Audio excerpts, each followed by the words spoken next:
Good evening, everyone, and welcome to the PanelCast. I am your host, AJ, and with me this week is Richard Duran. Hello, Richard. How you doing? Not too bad. Not too bad. I mean, other than, getting old, but Right. good. Right.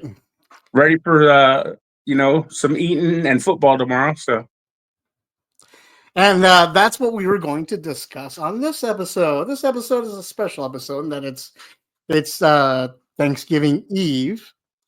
For those of us who are like Richard and myself, with the kids all grown, family in different locations, there's not a lot to look forward to tomorrow. But I thought we'd go live and maybe discuss some of the Thanksgivings of the past that maybe we've enjoyed.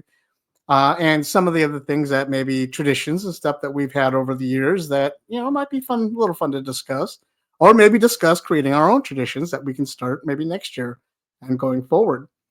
Who knows? We also want to go over AEW's pay-per-view that happened, or what is it, PLE now? yeah, it's a PLE.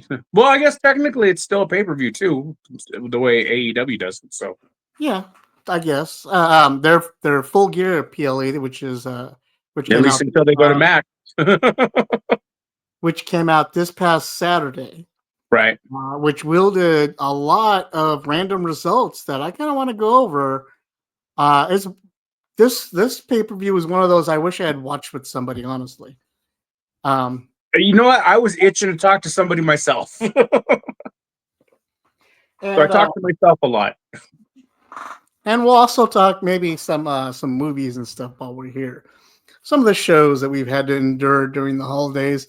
I know Richard is excited because his Hallmark season is in full swing. It started on Halloween, man. That's what I do every Halloween. I don't care what anybody says. I know. I'm not saying it in a mocking way. I know that you live for the season, and I love it about you. So. There's a lot of people who, because I mean, all the movies are the same, but the Hallmark Christmas movies and just Hallmark movies in general, they're just, to me, they're mindless entertainment. Like, I could have it on in the background while I'm, working on a custom or whatever.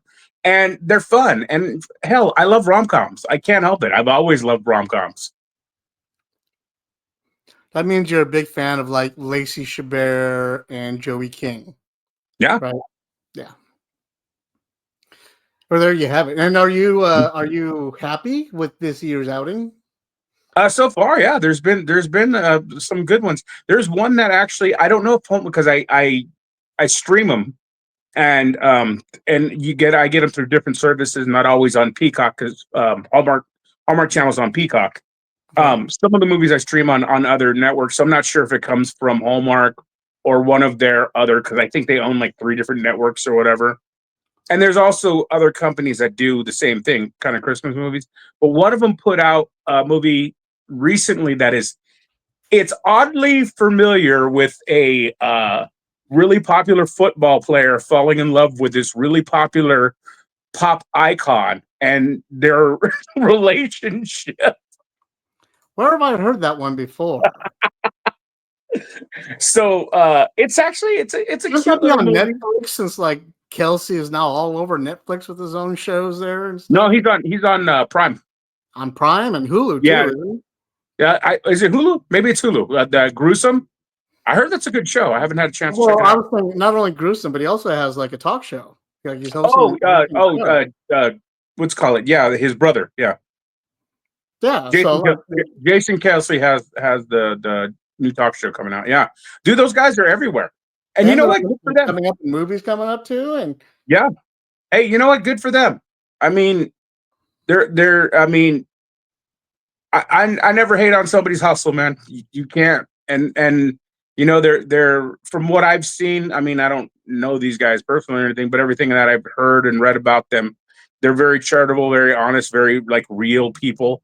Maybe some of the stuff they say is a little controversial, but they're just guys, they talk like guys, and some of the stuff that guys say.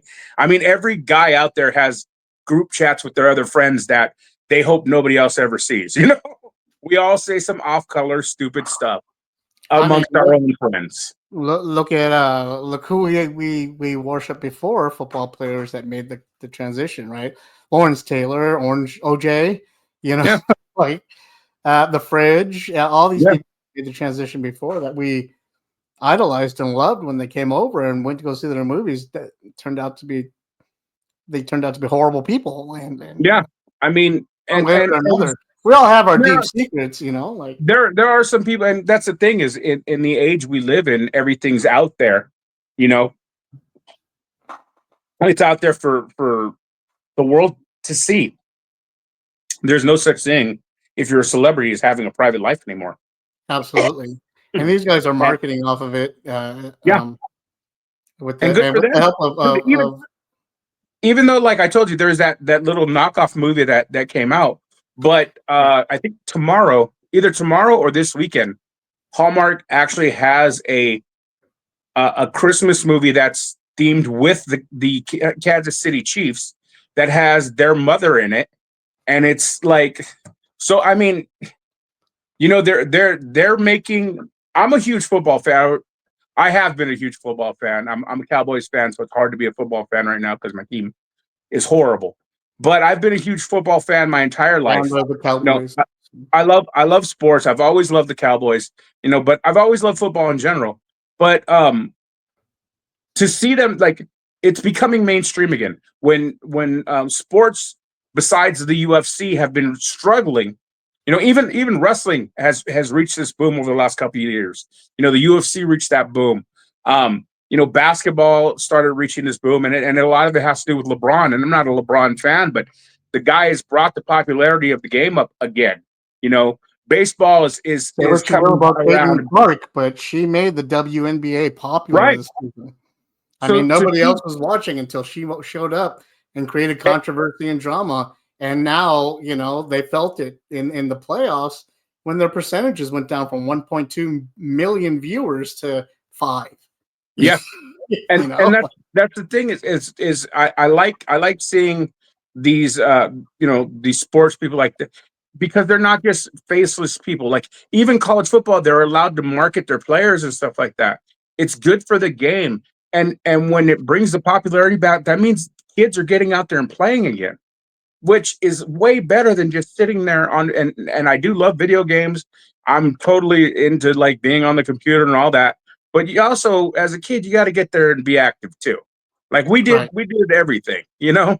right. And it's good to see both. So yes, Plus, I've I always do love the been. Christmas movies. A long way around. See how you're like, look, they're manly because football. But as I've said from day one, I've always been a fan of crossovers. Anytime you can cross over one thing I love with something else I love, whether it be characters or genres or whatever, then I'm a happy camper. And it sounds like you're getting exactly what you want with not only seeing actors and actresses that you know, but also seeing football and other sports included and Yeah. getting the crossover one way or another through it. And I happy with that too. Like I said, crossovers I think are awesome. So And we're seeing, I mean, some of the best movies that throughout our lives that have come out have been sports related films. right, And those are ones that actually they hit a meaning with people, and they transcend time. I mean, you know, League of Their Own is a classic that so many people love, not just men. right. There's so many like sports movies that are ingrained in our society's psyche. And then to see that sports was kind of losing its shine for a few years there, and to see it coming back, to me it's a good thing. It's only good. It's funny you bring that up. It brings up another question that maybe we can address here. You mentioned League of Their Own, and that like it brought more people than just men watching it. I never saw League of Their Own as a male movie. I saw it as more of a feminine movie. Did you see it Well, more as a male movie because of the sports, it, or it's who do you classified. think that movie was aimed for? I think it In was your I, opinion? I think it was aimed towards general audiences. I think it was more aimed towards women, but it's considered a sports movie, therefore it's considered a male movie. Okay. You know, So you think that more it was geared more toward I think it was marketed and geared towards women, but the way it's categorized, it's in male dominated. You know, but right. there's plenty of movies that are, you know, rom-coms that are sports rated. I mean, Tin Cup. It's a golf movie. It's not exactly geared towards men because it's a rom-com. But it's also a golf movie. Right. And so, you know, real men don't watch that. There's I'm just joking. Tin Cup's a great movie. I'm But just saying. there's so many of those out there that are like, I think they're geared to they're geared as family movies. So where you can take Right. date movie, it would be the best way to call it. They're date Right. movies. So it's something for both men and women. But I don't We need to see, get like, back for to that. example, Tim Cup. I don't see it as a family film. I see that as a It's a date romantic movie. movie, a date movie. Right. You know, as opposed to like let's bring the kids over, unlike Right. Yeah. Heavyweights or The Right. Sandlot or something like that. You know, even Robot Jocks or Real Steel. I Real mean, Steel. Yeah. well, Robot Jocks too, but Real Steel. um, Real Steel was one of those random ones that was kind of aimed at like so many different genres at the same time. It was Yeah. aimed at children. It was aimed at father-son Couples. Yeah. relationship. It was aimed at boxing. It was aimed at robotics and cybernetics. It was aimed at nerds. You know what I mean? It was aimed at MMA and you know, so many things that it attributed, and truck drivers and Yeah. rodeos and all that stuff, and what was it? Like back alley fighting too, because they had that stuff going on there Oh yeah, too. the underground fighting and yeah. Yeah, that's what, underground. That's what I meant. So like, good job, Real Steel, for Yeah. stealing the Twilight Zone movie. Twilight I Zone. watch that movie all the time. I love that movie.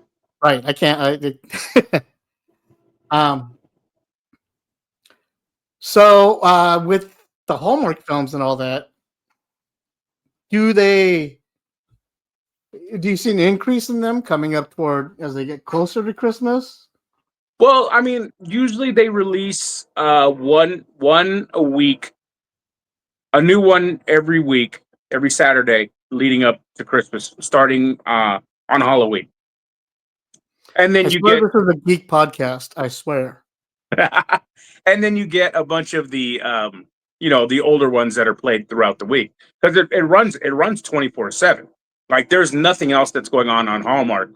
Whereas when you get closer or towards the end of the year, they'll air and then at a certain time they stop and then you get Golden Girls, which is fine with me because I love watching the Golden Girls too. I guess this qualifies as like a geek thing because it is, you know, a hobby. I think anything that's a hobby that keeps you entertained, I think, is a geek thing, or have a way to geek out about. Yeah, I mean, For me, geeking out is just getting together and just. I think it does classify because now they have conventions. Yeah, I heard about So, that. yeah. Are we taking a road trip, Richard? At 1 year, probably. But like even when I went on that road trip a few years back, when James and I went to Graceland, they were actually filming a Hallmark Christmas movie there. Like we were walking up to the gates of Graceland, and I'm like, "Why is there snow? It's freaking July! Like, why is there snow out here?" And when we walked into Graceland, we had to sign a waiver that if we got seen on camera, that you know. Was that So like your Jane Silent Bob Scream moment where you get yeah, seen exactly. in the background? They weren't filming in any of the rooms that we were in that day. We did see where the filming happened, like we saw them like pulling them out, but yeah. Nice. Okay, well then let's go forward since we're already talking about traditions and whatnot. Let's talk Thanksgiving. I know you have no plans for this year, but in previous years, I know you used to host like a big Thanksgiving and have people come over and stuff. Yeah. Do you have a favorite year that you had, or any fun stories that you could tell us about? I mean, typically, well, growing up, I always loved Thanksgiving as a kid because it was always just it was huge in my family because that's when my aunts and my mom would get together and they would all start making tamales. You Hmm. know, for getting leading into all the so we have them going all the way through Christmas. Um, and those are some of my fondest memories as a kid. It's always when I was a little kid growing up, like because the Cowboys have been playing my entire life on Thanksgiving, so there was always that watching football, eating. But I'd say the last probably about 2 years ago, I had a big Friendsgiving, you'd call it, and a bunch of my friends over, and I cooked. Man, I made a turkey, I made a ham, greens, let's go, candied yams. I mean, you name it, man. I had a huge spread. Had a bunch of friends here. We drank a bunch of moonshine that I made, and just like karaokeed, and it was just a good time. And it was the year after my mom had passed, so it was the first because the year my mom passed, I didn't do anything that because she passed in October, so I didn't do anything that Thanksgiving. Um, the next year, I wanted to do something to kind of harken back to the family Thanksgivings, and I had a bunch of friends over. We just had a good time, and it kept me from being sad. And I'm sure you So didn't want to be alone yeah, either. Yeah. yeah, and the odd thing is, for as much as I love I love holiday movies in general. I love horror movies in October. I love holiday movies, but I'm not really big on the holidays. I've never have been. I was Mhm. never a big Christmas guy. My dad was always really into Christmas. You know, I'm not a big Christmas guy. I just like the Christmas movies. I'm not really into a lot of that the things like that. But I liked the family traditions I had. Um, I liked watching. No matter where I went, like no matter where as a family we would have Thanksgiving at, say it was here or at one of my aunt's house, somebody always made me a pumpkin pie, my own. I always got my own pumpkin pie. Everybody else had to share, but I always got one, and I always got a drumstick. So, like, I was a spoiled because in my on my mom's side of the family, I was the youngest boy. So like I was spoiled. Right. And it was just, it was always fun growing up. And then, as you get older, people pass, people move away, stuff like that. And it just stopped being a real big deal. It was cool because they were quaint for the last few years when it was just me and my mom after my dad had passed. And I was doing more of the cooking because she was on oxygen. She had a lot of health issues, so I Right. was doing a lot of the cooking or helping her out. But even one year, we bought a meal from I think it was Honey Baked Ham. We bought an entire meal, and you reheated the whole thing up and everything. So it was just it's always about just having and it's always been that dinner because no matter what year it is, um obviously recently, but like there's never been, like, even when I had my Friendsgiving and all those friends were here, nobody had their phones out. Everybody, and if they did, they were taking pictures or videos or something goofy Right. like that, but Right. nobody's sitting there scrolling and looking through and people are having actual conversations, and it's kind of rare to see that anymore. So that's my favorite thing about Thanksgiving. Really, is just are those memories. How about you? No. Uh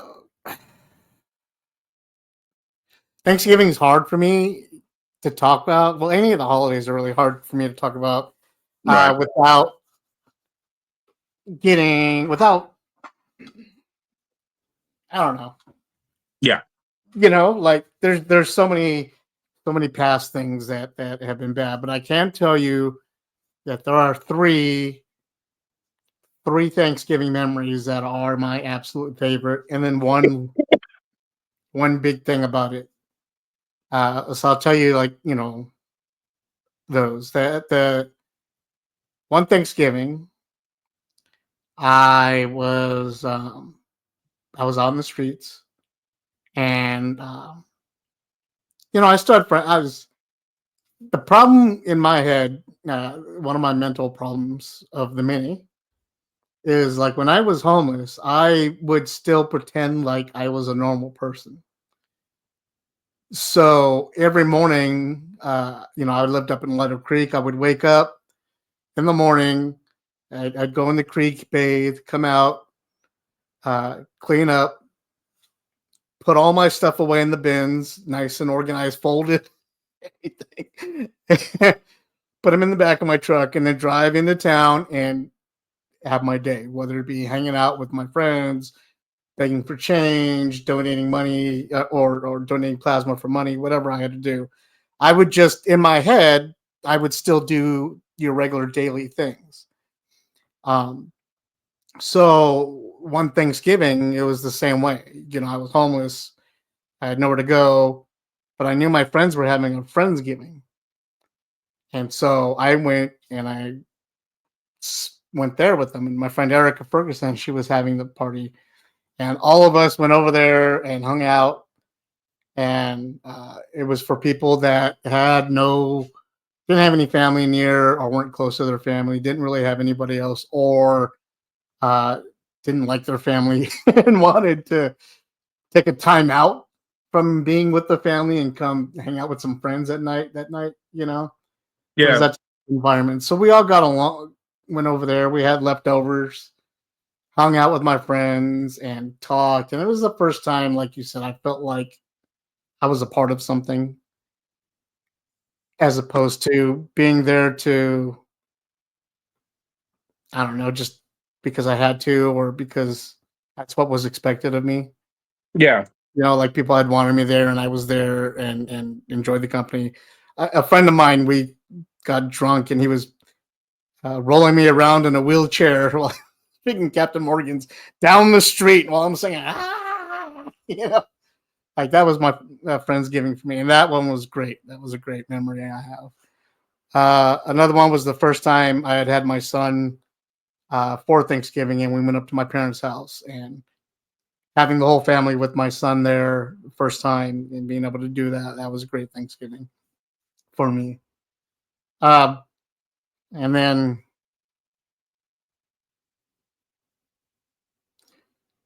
when my wife and I were getting together, we were still dating, and I was living in Iowa. It was Thanksgiving, and I flew her out and kicked all my roommates out of the house, and I made her Thanksgiving dinner all by myself. I made turkey, I made yams, like you said, with the marshmallows on Mhm. top, and cranberry sauce. And I made it all from scratch by hand. And I had her bring me apple barbecue sauce from Oak Glen when they were doing the apple season stuff. Mhm. So she brought that for me, and what I did was I took it and I used it as a flavor injector into the turkey and helped inject and baste the turkey with all that stuff. And it was just me and her on Thanksgiving having our dinner there in Iowa, first Nice. time. And it was real nice. And then every year after that, it's an adventure where they're trying to figure out what are we doing this year? Like, one year we went to Mimi's Cafe. One year we went to the Cheesecake Factory, or we'll go to our families, or we'll go to my families. This year I'm doing spaghetti and meatballs with turkey meatballs because it's for Thanksgiving. But To me, because like, I don't want to feel obligated to do anything. I don't want to feel like I have to go anywhere to do anything. right. I love cooking, and I want to cook for me and her, and anybody else that wants to show up is invited. No pressure. I want a no pressure holiday. Yeah. And So That's my favorite part of the holiday, of any holiday. Is I enjoy cooking for people. That's something I do like. I get that obviously from actually I get that from both my parents. My both my parents loved cooking, so it's something that I do enjoy. But you know, as you get older, people have their own families, they have their own things going on. You know, my kids are great, even though my son lives with me, um, and then his friends, like, they have their own things going on, and we're not, like I said, we're not. He's a lot like me when it comes to that. We're not really into the holiday thing. It's just like, like, we didn't do anything for, he we had breakfast for my birthday. Like, right. I think I made him dinner for his. Like, we don't really do a lot of, you know he's almost 30, and my oldest is 33. We just when they're past teenagers, you just Christmas Uh, isn't fun anymore. that's the same thing here. My son's Yeah, almost 30. I don't know where he is. We haven't talked in a couple of years, so that's been a thing. And my yeah. grandkids, I don't know where they are either. So it's not like I can expect them to show up and have a family Thanksgiving. So it's just, That is the holidays have lost that spark because of that. So it's just me and my wife. that is the one thing I did get this year for my birthday. My My grandkids? old my oldest called me and told me that his wife is pregnant with my second grandkid.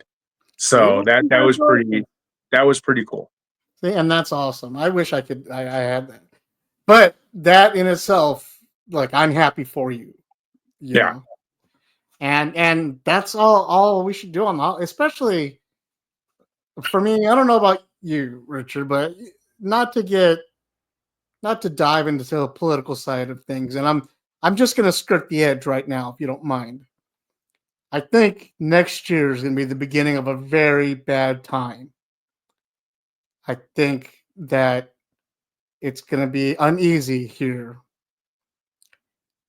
And whatever happens, I think we have this month and next month to enjoy the holidays and the togetherness of everybody while we can before next year's shit show starts. I think I number one, I think it's already fractured. There's so many people that are not I going to their agree. family functions because of, which to me is just insane. But I'm not getting into judging other people for what.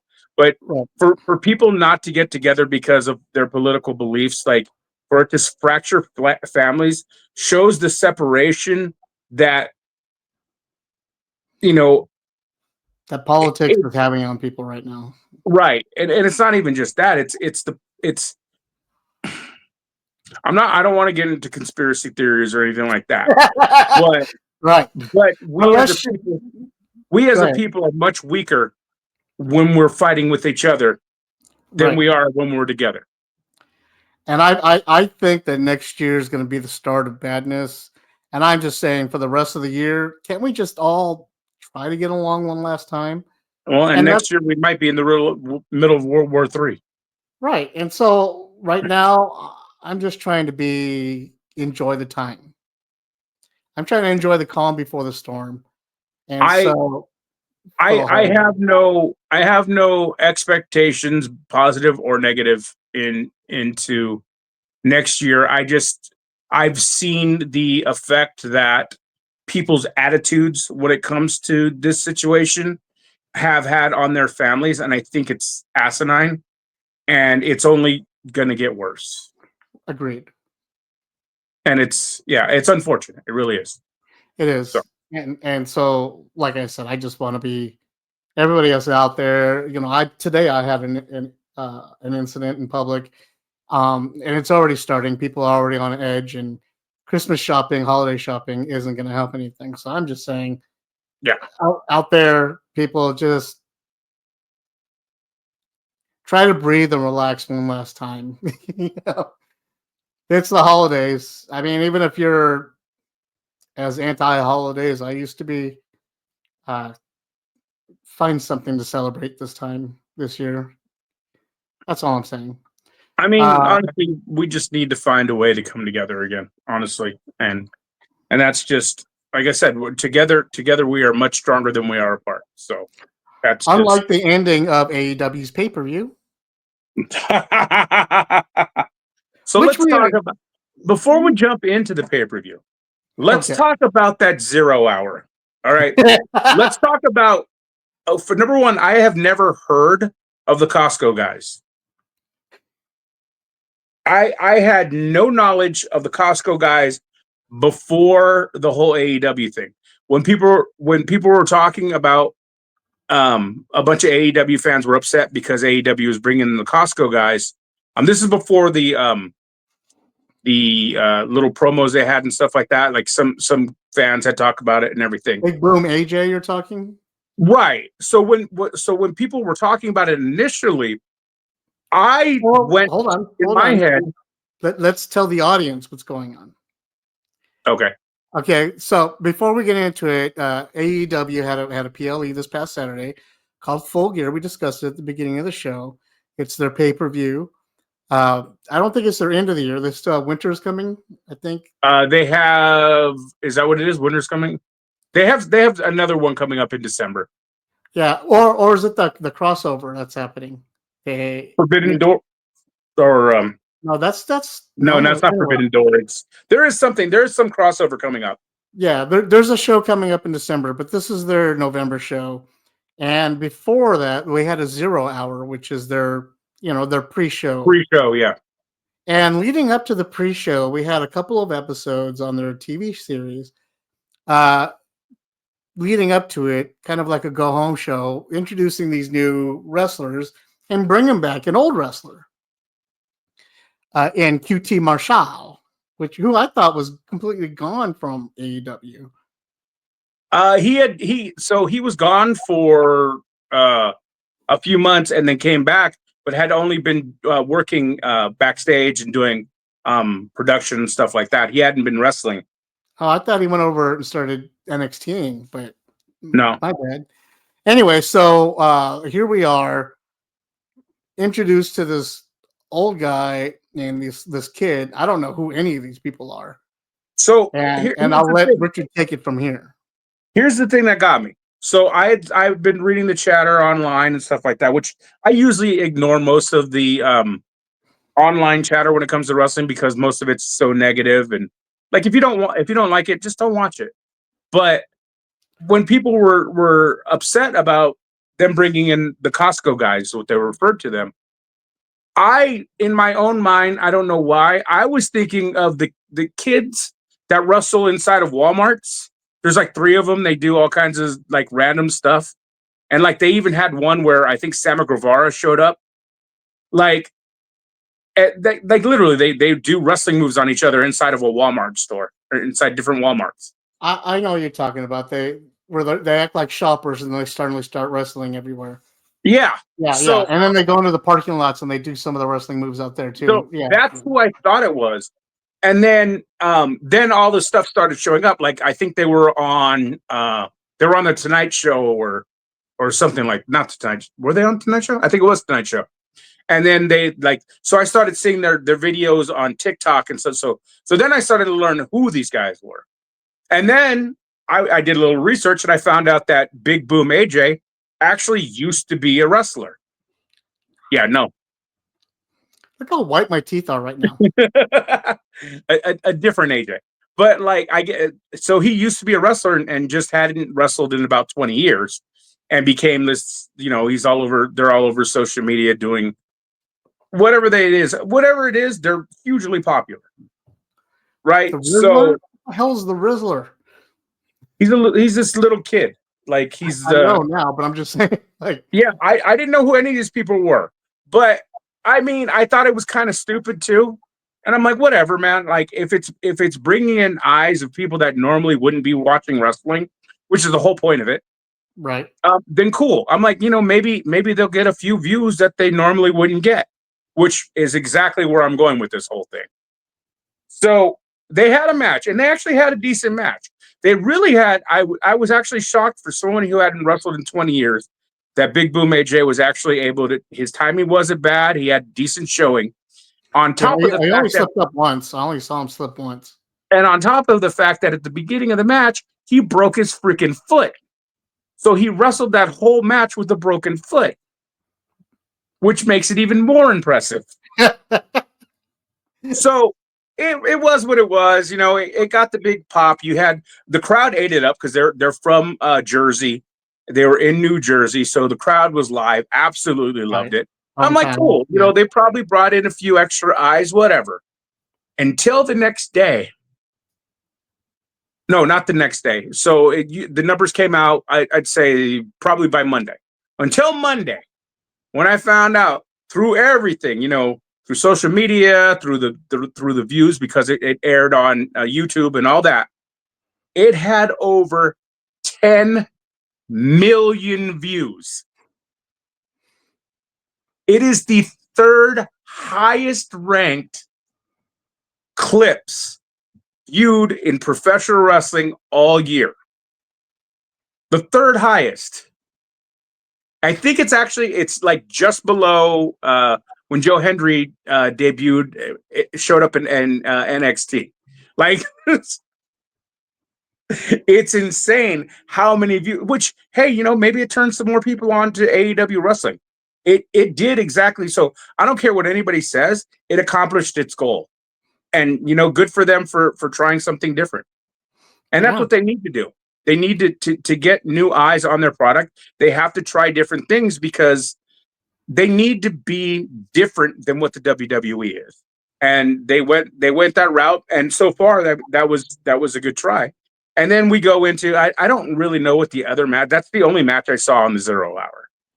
So really? I don't know what the other 0 hour matches were. I think there was an Anna Jay. Anna Jay was Gianna Prazo. Okay. It was not a bad match because, you know, Anna Jay is coming up and Gianna puts on a good show. Ever since Anna Jay came back from Japan, yeah, she's been killing it. That's the thing. And that's the thing I've always said is these girls, a lot of people really kind of just like, you know, look down on the women's division in AEW. The problem isn't the women. The problem is the fact they're just not getting enough ring time. Right. If they get the ring time, the timing will get better. Yeah. So Anna Jay she worked her butt off in Japan, and she's been killing it ever since. And Deonna Purrazzo is just, she's a prodigy. She's amazing. Right. So she's always on. Yeah. It's always good. And then the main match of the night for me of the 0 hour was Dante Martin, Beast Mordos, Commander, and Buddy Matthews. Yeah. With finally the man getting his due, Buddy Matthews coming up on top. Yeah. And that was for a contendership for the title belt for wasn't that for a slot for the Intercontinental? The Continental Classic. Yeah. Yeah, because that actually started today. The Continental Classic started today. Tonight, yeah. Yeah. I need to watch Dynamite. Oh. Right. Soon as we're done. So yeah, and Buddy that guy's a beast, man. He just I feel they're dropping the ball. In the ring there with though. Like Dante Martin and Commander can move. And Beast Mordos is one of those big God, what was his name? The Beast. Not Bundy, but his head. Bam Bam Bigelow? Yeah, thank you. Yeah, Beast Mordos moves like Bigelow. He's not that big. Yeah. He's a big dude. He's big, but he's not that big. But the thing about Mordos is he can technically wrestle. Like he's actually has a really good technical wrestling, and he's really good at the lucha style. Like the guy can do it. Like he is really good. Like the Beast Mordos, like I've been watching him since he was in TNA as and even when he was on Lucha Underground as, what was his name before? Black Taurus. And the guy is like, he is so good. He really is. So it was nice seeing Buddy Matthews in the ring with those people and watching Matthews finally get able to move and wrestle like we know he can. Because he moves like a lightweight, but he's built like a heavyweight. You know? He moves like a lightweight. He's built like a freaking Greek god, man. He's a monster. I watch his workout videos all the time. Like he airs them on, he does lives on Instagram, and that guy is just all kinds of impressive. But yeah, to see him to finally get his due is it's awesome. And then leading into the pay per view, I'm sure you have the match card in front of you. I don't remember the order of the matches. Well, let's see. I believe the tag team match was first. Yeah, I'm getting past the 0 stuff. Yeah, the AEW 4-way tag team match was first. And I had said, like, when I talked to you, what was it, the day before the pay per view? I had said, honestly, to me, I would have been happy with any, like, I would have been happy if Private Party kept the titles. I'd have been happy if the Kings of the Black Throne won. I'd have been happy if the Outrunners won. I'd have been like, I was fine with. I would have been really happy if the Acclaimed would have won. I was fine with any one of those teams being the tag team champions. You know, it just so happened that the match saw those 4 contenders going against each other in a big match, in a 4-way match. Who you didn't need to be pinned to lose, right? The champs didn't need to be pinned to lose, and that was the big threat throughout the entire match. Yeah, it was, and you know, you had the Private Party, you know, pulling it out and retaining their titles. You did see some dissension between the Acclaimed again, which, you know, I think you're right in your assumption that they're going to split them up, which I think is a huge mistake. I think they're either going to split them up or they're going to heal them both. Like I think they're both going to realize they that need one bad is. They need to heal them because there's no bad guy tag teams in AEW right now. Yeah. Everybody recently has become a babyface, basically. You know, so I would love to see the Acclaim, like, you know, and really stick it to, like, if they were to turn on Billy Gunn, that would just, the fans would just completely turn on him. I think would be a great idea. And again, I think Black and King were phenomenal in that match. Amazing, yeah. Like I was hoping they would win because then, you know, we'd get all 3 of them going up. The Kings of the Black Throne are always amazing. You know, I watched them when they were tagging on the Indies. They I think it was PWG Tag Team Champions, and you know, I get it. There's a lot of people in AEW, but you know, Malachi and Brody, hell, every member of the House of Black should be more prominent in AEW. Yeah. They should be like, and I know Brody and Malachi like teaming, so they should be right at the top of the tag team. You know, if not have Malachi going for titles, or you know, there's so much talent between them, and there's so much talent just in this match alone. It was an awesome match to see. I enjoyed it, and I don't like these multi-man matches normally. I don't like the multi-team. They're normally a big clusterfuck, honestly. Yeah, this was like actually it's like a Transformers movie. You just don't know where to focus. Right. So I actually enjoyed this match. So yeah, I can't say enough about I enjoyed it. I thought it was a lot of fun. And then moving on to the next match, Roderick Strong versus MJF. I thought it was a good match with a good solid ending, but I just don't like that MJF shows up. MJF is like a commercial. He shows up in between movies. You know, well, that's the thing. He's filming so many movies, and he's got so many outside projects going on right now that it's just it's hard to see him on TV. He was just filming. Man, he was just filming some major movie. I don't remember. I know. I can't remember it either. So I get it. You know, you want your guys out there because it brings more eyes to your product and this and that. But when it's also your biggest star, arguably, in the company, you kind of need them there, especially when your ratings are faltering a bit. So it was a solid match. I have always been a big Roderick Strong fan. And I'm so glad to see him getting away from that comedy character where he just walks around and yells out people's names and stuff like that. I like to see him go back to the grassroots, you know, the master, the backbreaker. Roddy is an amazing wrestler, and he can do so much in that ring. And the end of the match, when you had Adam Cole come out and then you had Kyle O'Reilly, I mean, if that's leading to that feud, I'm excited because O'Reilly and Cole put on some of the, like, I've seen it in ROH, I've seen it in NXT. Those guys kill each other. They put on amazing matches. Oh yeah, the argument with them afterwards was awesome. Yeah. So the potential there, if that's the route they're going to go, I'm excited for that. And MJF was out filming Happy Gilmore 2. That's what it was. Okay, yeah. Next up, we had. Is that gonna be straight to Netflix? God, I hope not, but it is a Netflix film.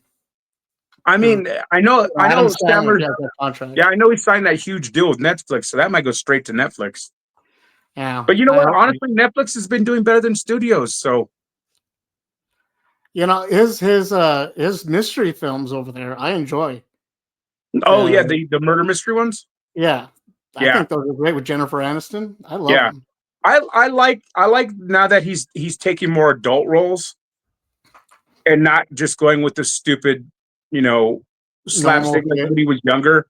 Like it's cool when you're younger, but when you're in your 40s or your 50s, how old is he? He's in his 50s, right? Same as us, yeah. Yeah. So at that point, it's kind of old to do that same kind of slapstick. But to do the more mature comedy, I enjoy those for sure. So next up in the match, in the PLE, we have what was surprisingly to me a damn good women's match with the TBS Championship, Chris Statlander versus Mercedes Moné. There was no surprise that it was good to me. Chris Statlander is amazing. And Mercedes is finally starting to get her legs under her. Like I said, between the time off when she left the WWE and then she started wrestling in New Japan and then broke her ankle and then took that time off and they're just inconsistent in the ring. Mercedes has always been money in the ring. She may not be the best on the mic, but when that bell rings, bell to bell, she's one of the best in the business. The matches between her and Bayley are legendary. The match between her and Charlotte Flair are legendary. The match that she had with Willow when she broke her ankle was amazing up until the point that she broke her ankle.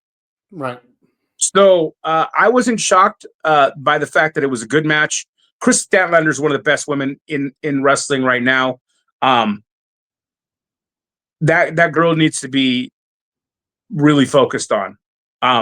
They have a gem with her, and they I really hope they don't drop the ball on her. They need to, especially when you have people like Camille.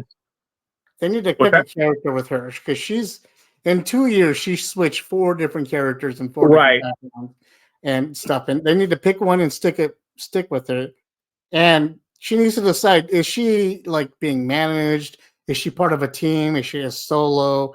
Like, I think what they're doing now with her is going to be what she sticks down to, because I think she's basically like no character. I'm just me, because she's even used her real name a few times.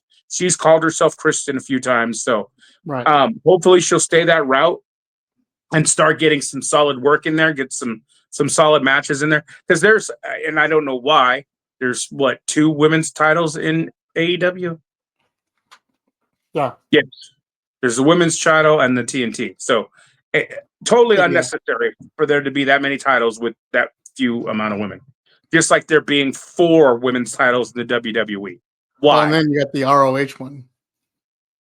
Oh, yeah, and then ROH. Well, then you have 2 ROH ones. Because you have the ROH Women's Championship and the ROH Women's Television Championship. Which one is Athena? Athena's the world champion, and I believe Red Velvet is the TV champion. Yeah, that's the one. Which, that's cool for, but you got to, if you're keeping those titles, you're keeping Ring of Honor its own thing. And Tony has talked about, the possibility of Ring of Honor getting its own show. which it needs to. Not streaming where you have to pay for, not a subscription. It needs a show that people can watch, and they need to work it like a developmental, Right. like an NXT. And I think it would be great because then all these people, especially the women, and especially these younger guys that are there that are performing the exact same match every time, if they get the ring time in there, they'll learn to slow down, learn to tell a story in the ring, learn to do the little things that you get just with time, with time in the ring. So I wasn't surprised. It was an awesome match. And Mercedes, she snuck one out. She I don't know. and I wouldn't say she snuck it out. I mean, she pulled it off. She kicked out of 3 finishers and then, without any interference, pulled it off. there was a little distraction, but yeah, I mean, there was some argument for the distraction. It was clean, but it wasn't totally clean. It's the best, but still, both women came out looking strong. Yeah, and it was a long match too, considering. Yeah, like, so they put on a good long match, which tells you the faith that AEW had in them. Giving them that much time, that much leeway. Yeah. Next up, we had Jay White and Adam Page. This was the match that I was looking forward to the most, for a very weird reason. I don't like Hangman Adam Page. I never have. I've never been a fan of Adam Page's. Not that I don't think the guy is good. Not that I it's just something about him I just don't like. He's just one of those people. Like, there's certain people in this world that I don't like for unknown reasons. There's plenty of actors out there that I can't stand, but I love every movie they're in. Ed Norton. I can't stand Ed Norton, but I love his movies. Right.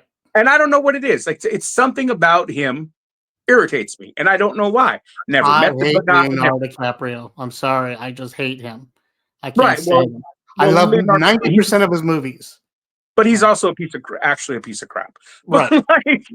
But like Ed Norton, I've never heard anything bad about, or any bad stories here. That it's just something about him that just, and that's the way Hangman has always been for me since Ring of Honor, since New Japan. I've never liked Hangman Adam Page, but this feud, him and Jay White, it intrigues me because we're finally seeing the real Jay White for the first time since he's been in AEW. We're seeing the Jay White that we got in New Japan. And I think Adam Page is bringing out the best of Jay White that AEW has seen. So, and that's why I was looking forward to this, because for something about those two, they just have really good chemistry together. I think that what they're doing, what Adam Page is doing, Adam Page? Yeah. Hangman is doing, is right now is probably the best I've seen him do. Up until this point, I was with you. I wasn't a big fan of Adam Page. I thought he was just a tagger on. Oh, his character, his character work, that crazy cowboy, like, he's doing great. Yeah. I just don't like the man for some reason, and I can't tell you why. Up until this point, he always felt like he was just side luggage for New Japan and the Bullet Club, because he always seemed to be along with them, but never like he's just on the outskirts or whatever doing something cowboy shit. He just took the place of the villain when he got canceled. Right. And so, like, yeah, he did some cool matches and he's done some great stuff, but he was never that great of a champion for me. But I think what he's doing now, he brought out the best in Swerve. Those matches with Swerve were top notch. His character work has been great. Blowing up the house the way that they did has been great. That's a great image he's got there in his video. Him sitting in front of the house while it's on fire. And he's not even really a heel as much as he's just an antagonist. That's all he is. He's just a freaking psycho. And that's where I'm like, okay, this guy's he's found his niche. Like, he needs to just be that, he's like a needler. You know, he's that guy he's just the thing in the back of your head that's just pissing you the fuck off. and you can't move past it until you shut it up. And it's causing everybody else to step their game up in order to beat him. Yeah, and then when they beat him, he brought out the best. They turn out to be better, you know, like he definitely brought out the best in Swerve, no matter what everybody says about the violence and stuff like that. That's what they were looking for. You know, it's neither here nor there for me. I'm not a big. Yeah, I mean, the character work in those can't be denied. And then, like I said, he's brought out the absolute best I've seen in Jay White since Jay White's been in AEW, and that's what got me inside because I'm a big fan of Jay White's, and to finally see that New Japan version of him actually excites me. So, you know, kudos to see what all the excitement is about. Yeah. Now that I'm seeing it, I was like, now I get it. And then you have Juice Robinson there too, and Juice is so good. Juice is just so good. Yeah, it was a solid match. And you know, for Jay White to do that cockiness at the end, put up the 5 fingers, tell him that he's beaten him 5 times now, and Jay White coming out with that clean victory out of nowhere. It was everything it needed to be for Jay White to make him look really, really strong. And it was great the way they ended it. Counter move after counter move after counter move after counter move. So it didn't just make like Jay White look strong. They both looked strong. Right. Because any time he was putting on the blade cutter or whatever, switchblade, Adam would just reverse it, and then it'd get reversed. It was awesome. I thought it was a great match. Moving to my favorite match of the evening, which I'm sure Richard will argue with me about, Ospreay versus Fletcher. No, there's no argument about that at all. This match of the year for me, in my opinion. Or close to. It's definitely on the list. This match proved match of the year that I can remember. Probably, yeah. This match proved that Kyle Fletcher is a superstar. Right. This match made Kyle Fletcher look so good. And I never realized how big Kyle Fletcher is. Well, and he's also been getting bigger since he started. Yeah, he's bulked up. And he's what, 25 years old? If that kid's going to be a superstar for years to come. They put on an amazing show. Obviously, anything with Ospreay is going to be amazing. But like Kyle Fletcher, they actually slowed down in this match. It wasn't just super like flipping for no reason. Kyle Fletcher was working, working holds, working body parts. There was. It wasn't just this flippity dudes. Like there was legitimate violence behind some of those hits. Like it was, that match was pretty stiff. It was everything it needed to be for Fletcher, and it made him look like a rock star. And it made me believe in Will Ospreay even more. Yeah, I know a lot of people don't like him. I know a lot of people don't like his style and a lot of stuff about him. But ever since he's walked into AEW, he's been AEW all the way 100%. Yeah. And he's been showing that with all his matches. He puts 100% into his matches. And then coming into the pay-per-views, you realize what a difference between his regular TV matches are and his pay-per-view matches are. Yeah. And he's an international star. Everywhere, everyone's cheering for him, always, everywhere. He's well-known, famous. And he worked it for Fletcher. Him and Fletcher beat the crap out of each other in a full and complete wrestling match. And like you said, by that I mean it wasn't just aerials, it wasn't just holds, it wasn't just trains running in the background. I'm about to be run over. It was everything. It was a full, complete wrestling match, in my opinion. Yeah. And the spots that they put each other through, Jesus Christ. Tombstone on the steel steps, all that, like it was phenomenal. And that, the one thing that Ospreay gets a lot of flack for is not selling, and he sold like crazy in this match. Sold the shit out of everything. You thought like he was legitimate, like especially when Fletcher was working his arm, and then he switched to the other, and he just kept selling the arm. Like, oh man, when he sold that tombstone, I mean, he was just it was finally like they slowed down enough. Like they gave people the wrestling they want to see, but they slowed down enough to tell a story with their moves. And that's the one thing that I've been saying that AEW is missing. And this was an example of how good a match can be when you just take a step back and you're telling a story with your moves.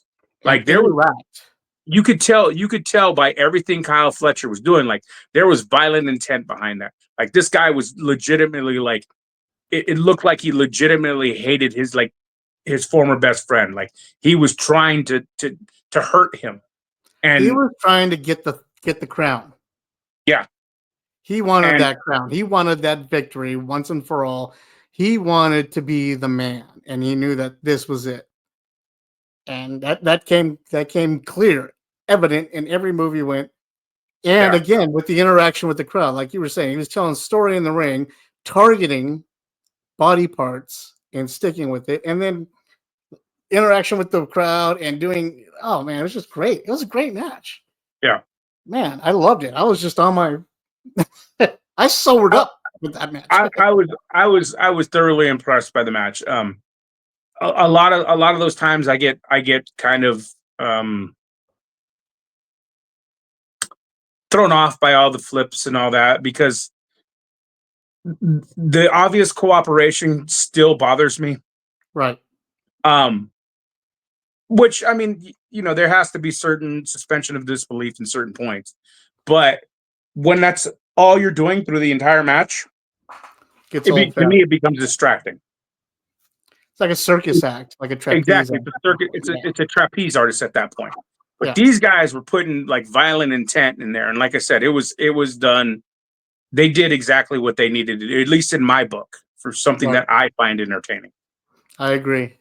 That was a very, very high point in the. And on top of it, Fletcher pulling out the win, a clean win, a beautiful one on top. Yeah. Oh my god! Even the move looked painful. I don't want to go through that.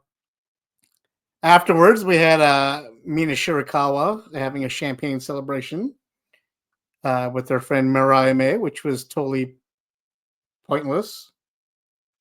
I saw no point in that whole thing. I wouldn't call it pointless, because they're trying something different. They're trying to start a storyline, so I give them credit for trying. It was just not the best execution, right? And very dangerous, because they slid off that first table and barely went through that second, right? And that's how Anna Jay got that major concussion in that one when she got powerbombed by Willow Nightingale that one time in that no holds barred match. It's always dangerous when you put women through tables, because women don't have frames. They don't have that girth that the men have. They don't have those, so a lot of times they'll skirt off, or you can get injured by it. So it's a risky move. These two women, though, if you've ever seen their stuff in Stardom, they can go. So it's gonna be a good showing between them. I'm happy to see what's going to happen. I'm looking forward to it. I want to see that Mariah May from Stardom finally, because she is violent. So I'm just, they're trying something different. I'm not going to judge it until I see the end result. It just wasn't the best execution on the story. They could have added, and I get it. They've had, their best friends are here, they're there, but because the inconsistency of Shirakawa being here and between here and Japan, it's hard to tell that story. So, right. I just think it was a bad place to tell the story, like in the middle of the It was, and honestly, you could have done it with a vignette instead of a live, and it would have came out a lot better. I mean, they've been killing it on their vignettes lately. The Julia Hart vignettes are freaking top notch. Some of the best vignettes in wrestling right now. I think they should have went that route instead of doing it live in front of the crowd. So, but they're trying something. So I'm not going to judge it till I see it. Maybe it'll bring on some new women's wrestling stuff. Maybe we'll see more action coming from the women's side. Something more They presence. have they have a ton of talent. They have Deonna Purrazzo. They have Taya Valkyrie. They have Serena Deeb. They have Athena. Queen Amanda, Yeah, Billy Sparks. Yeah, exactly. There's a ton of talent. What's her name? Queen Aminata. That Queen Aminata, man, she is so good, and I guess she's in Ring of Honor for the most part right now. right. She's trying to make a transition. Yeah, which is, I mean, hopefully she's getting more ring time there because she is good. She is Red Velvet. Red Velvet's good. Like there's some really good girls. Kiera Hogan. I don't know when the last time I saw Kiera Hogan wrestle. As well as fired. Huh? I thought she got fired. No, she's still there. Well, we gotta keep going. The next match we saw was the Daniel Garcia and Jack Perry match for the TNT Championship. It was a solid match. I wouldn't call it a great match. But it did what it needed to do. A lot of people find Daniel Garcia boring. There's a lot of people who've been really judging Garcia, and this showed his wrestling skill, and this showed some fire behind the kid. And he should have been the TNT champion a long time ago, honestly. And it gets it away from Jack Perry right now, so they need to reset him and I get the scapegoat thing, but get rid of that stupid thing. You can still have him the same, just get rid of the scapegoat thing, because all that's doing is still bringing up CM Punk, and it's petty and it's dumb, and frankly he won. So quit reminding people that he did. I think he's more leaning on the scapegoat because of the New Japan angle and how popular it is over there. So it still brings it could be as popular as it is in New Japan, but he spends all his time in AEW. So It just, all you're doing is reminding people that CM Punk got the best of AEW. And you can still call him the scapegoat, but don't lean on it so hard. I have no opinions of the match either way. It was okay. It was okay. Daniel Garcia looked good. It made him look strong. It made him look like a champion. So I foresee him getting destroyed by somebody in the Death Riders, though, for that title. Yeah. Probably, and it should stand by what I texted you. Claudio. It should be Claudio or Pac. I still stand by what I texted you. That if you took Jay White and you gave him Venom, you would get Buddy Matthews. Well, yeah. Next up, we had another great high flyer match in Ricochet versus Takeshita. I think the only problem with this match was that it came on after. Well, I mean, Ospreay versus Fletcher. I think it was much like the Ospreay match. It wasn't too flippity. Takeshita doesn't do a whole lot of high flying.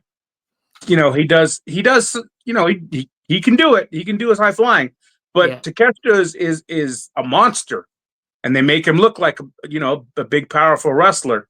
And this, for as good as this was for Takeshita, I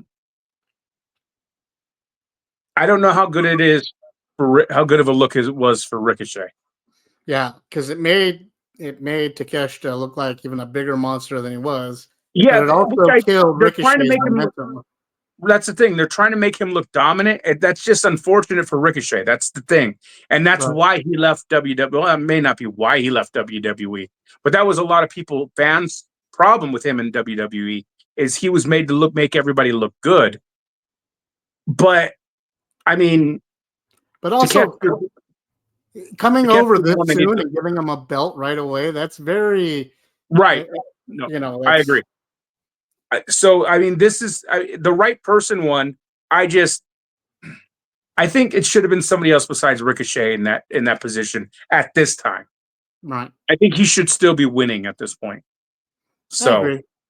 but I mean, Takeshita looked very strong. It made him look like the monster he is. The Don Callis family looks really good at this point. Yeah. Both guys are I love watching both of them wrestle. And what they're doing with Archer and Cage, they're actually like they're hitting it off. They look good together as a tag team. Like these 4 wrestlers are like they can be something. They can actually make this something. Right. If they do it focus right. on. If they do it right. You're right. Last I believe this was the last match. No. Swerve and Big Bobby Lashley. No, there's one more after that. Okay. Well, the last match saw Konosuke Takeshita coming out on top. If we didn't say that or not. Oh, yeah. This one was Swerve versus Bobby. I liked it, but it was solid. It was a solid match, and it did what it needed to do. Both guys came out looking good. Bobby looked dominant when he needed to. Swerve looked like a guy who will die fighting. And yeah. The only problem I had with it was again, Swerve loses another one. Yeah, but in this instance, he's losing to Bobby Lashley. Understandable. It would have been different though if he had gone into the match on a winning streak. I think that would have been a more powerful look for Bobby Lashley. But coming out after he lost his title, he's done nothing but lose. I think so. Going into the match on a losing side doesn't really look strong for Swerve. Well, I think it's contract and is now putting everybody over.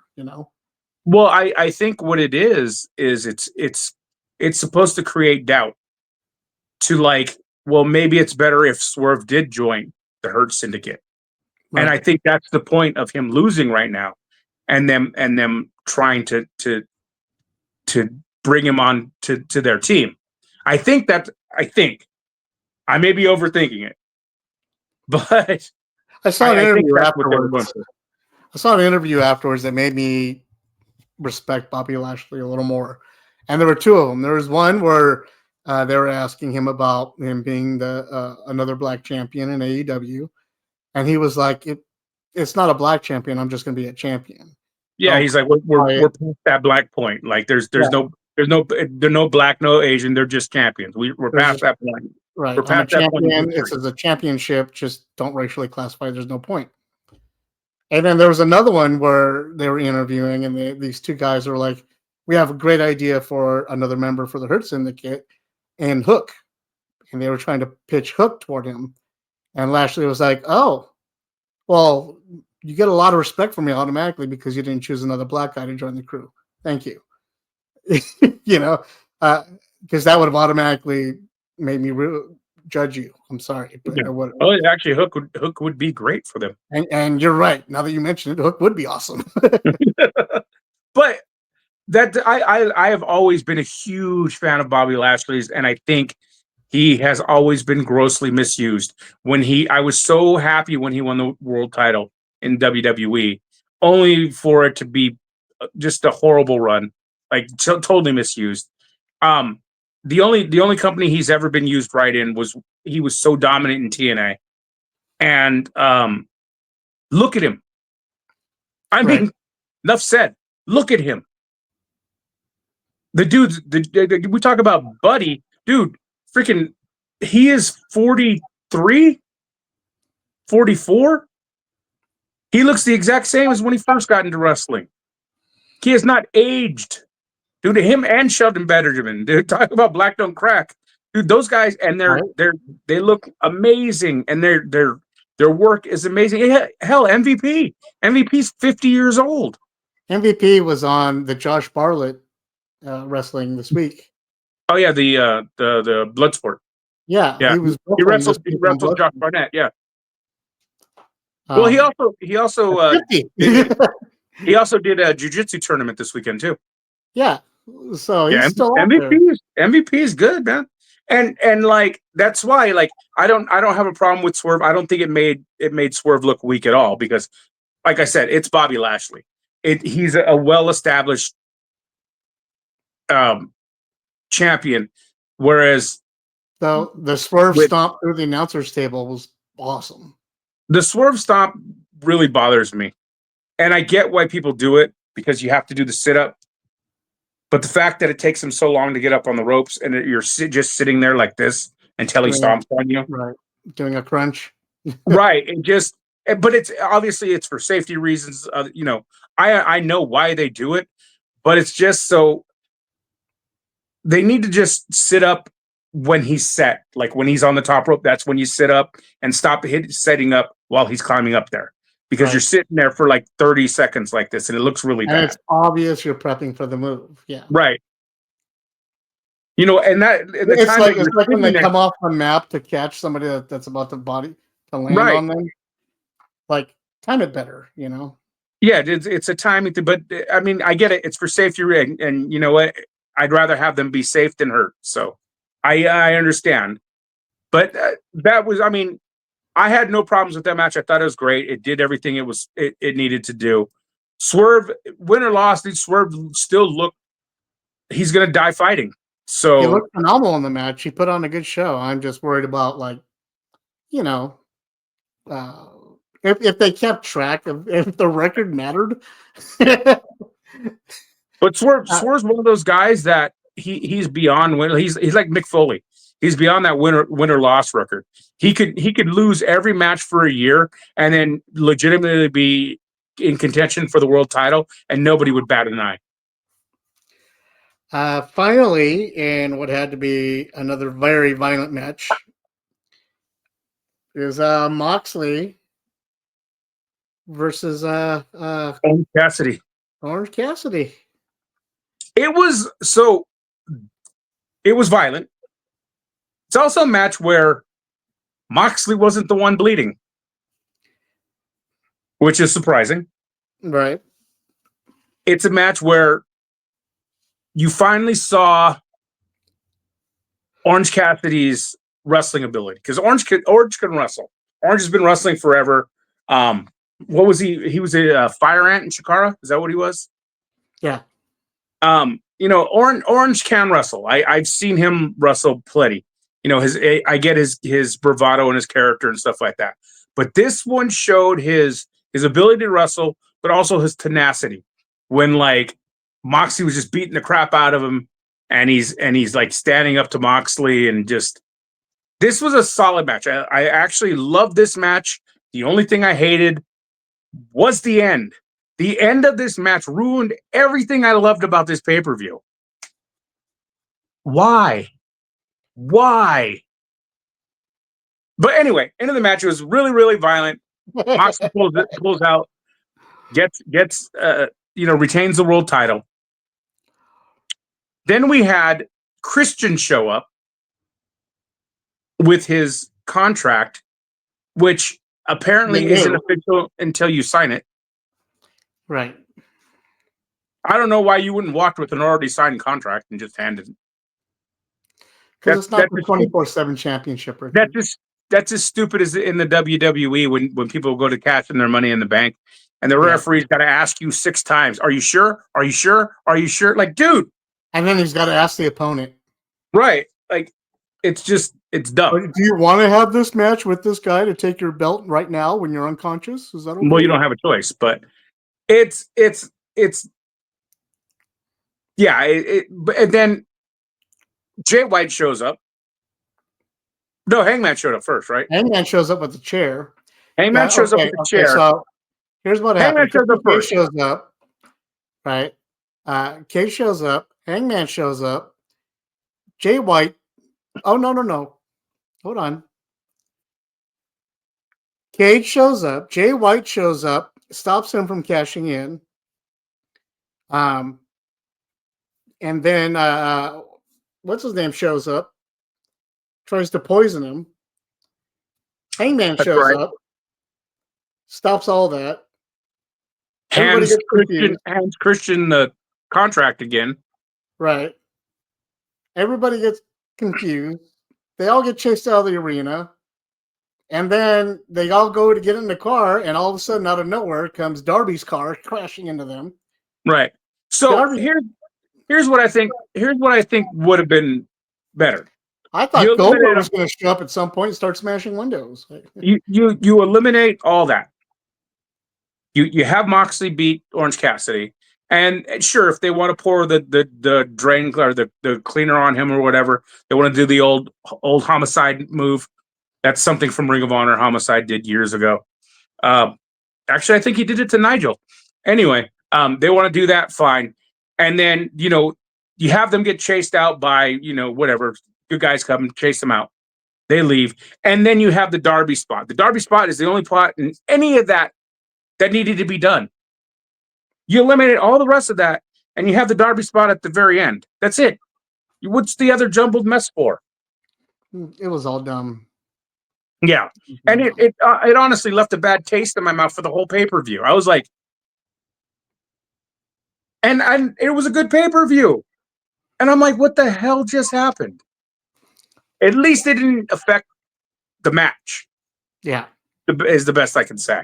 I get it; they're trying to tell a story, whatever it is that they're doing, and I think a lot of what's going on in with Kenny Omega saying that AEW doesn't need him right now, with Tony Storm retiring, with Eddie Kingston saying AEW doesn't need him right now. I think that's all part of storyline, and they're trying to build a storyline. But I think this piece is just it's cluster. It's a cluster. It's all clustered, and hopefully, World's End. That's the December pay-per-view. World's End. World's End. Okay. All I know is that at this point, I really wish they would stop using November Rain, because I'm done with that song. I was done with it in the 90s and in the 2000s, 2010s.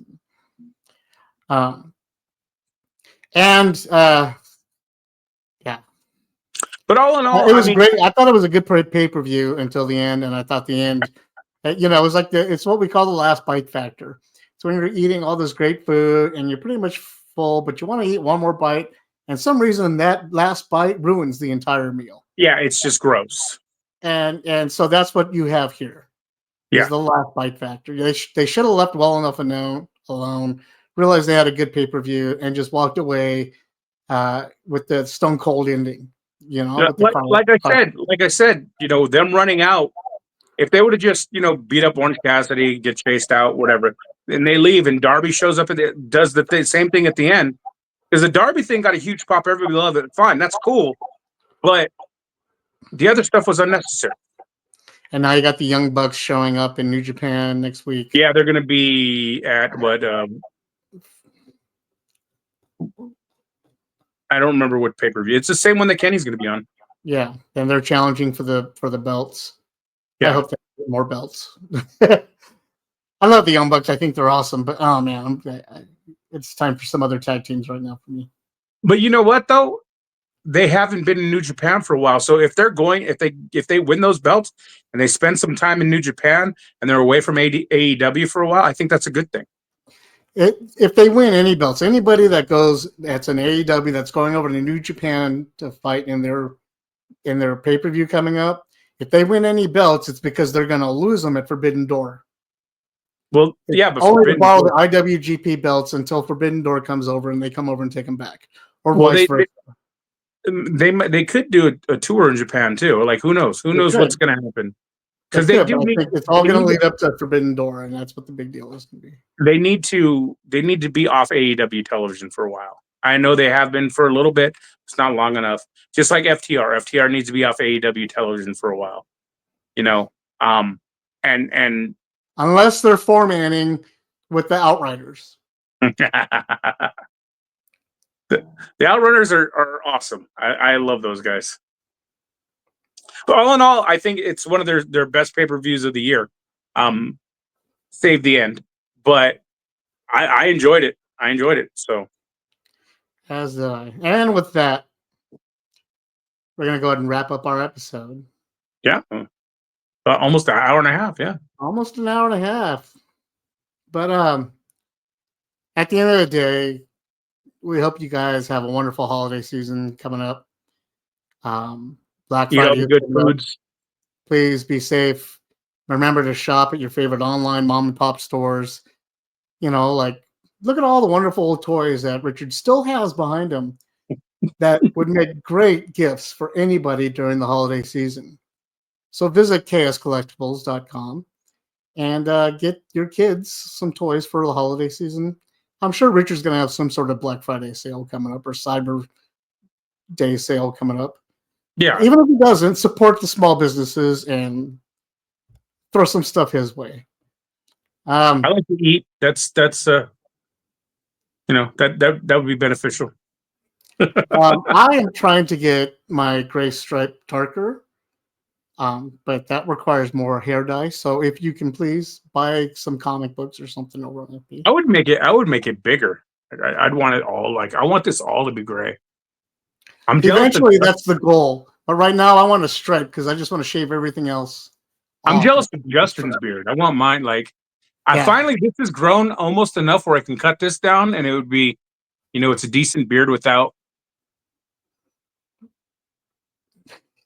So this is what real men talk about behind closed doors. Women, we don't talk about like, ooh, did you see her ass or anything? No. Yes, we do. Beard grooming tips. That's what we really talk about. We hope all of you have a wonderful holiday. And hey, what do we have coming up in 2 weeks? We have what do we have? Let me show all of you. On December 14th, the 14th, right? I think that's what it is. So a little bit more, 3 weeks. We have the Take a Krampus live art stream. December 14th, 1 to 4. You get to see all of us live stream once again, like we did for Halloween. Take a Krampus. I love that. We're all going to be sitting there taking a Krampus. Yes. I'm being forced to draw a stick figure Krampus, so you'll want to tune in and watch us do that. I am 50-50 on if I'm going to come visit. You want to come down? I might come, like, bring my my tripod and everything and stream from your studio, from the Forbidden Panel headquarters. As you can see, we have plenty of room here. Yeah, I'm 50-50 on that. It depends on money situations, whatever else I got going on, but I'm working towards it. Either way, I'm going to be on it, but I might be live in the studio. So awesome. If you I know of another person that might be able to provide you with a ride. So let's talk about that off air. All right, guys. Thanks again for tuning in. Remember to check us out on all the social media networks, wherever anything is being streamed or found or shared or whatever. Have yourself a wonderful Thanksgiving, even if you don't celebrate it with your friends or family and are alone. Make sure you reach out and spend the day doing something you love that makes you happy. Well, the whole point, and that's the thing, is the whole point is to be thankful for what we have and not be negative about what we don't. So right, and if you're missing somebody or anybody this year, whatever the reason is, don't be sad about it. Be grateful that you had the time to spend with them. Yeah, be thankful for the memories. To sit there and have those memories with them all this time. That's what Thanksgiving is to be thankful and grateful of all of that. So, Richard, I am thankful for you for being a partner with me here, and thankful for our friendship for all the years. So, thank you, sir. I appreciate it. And thank you for everybody for tuning in. So, everyone, have a wonderful Thanksgiving, and Richard is now falling asleep. So, good night, everybody. See you later. What's up, nerds? Scott Solar from the Sarlacc Digest podcast, and you are listening to my pal, my buddy, AJ from the Forbidden Panel. At least I think he's my friend. Sometimes he's my enemy. Sometimes he's my arch nemesis. Anyway, enjoy the show and keep it nerdy.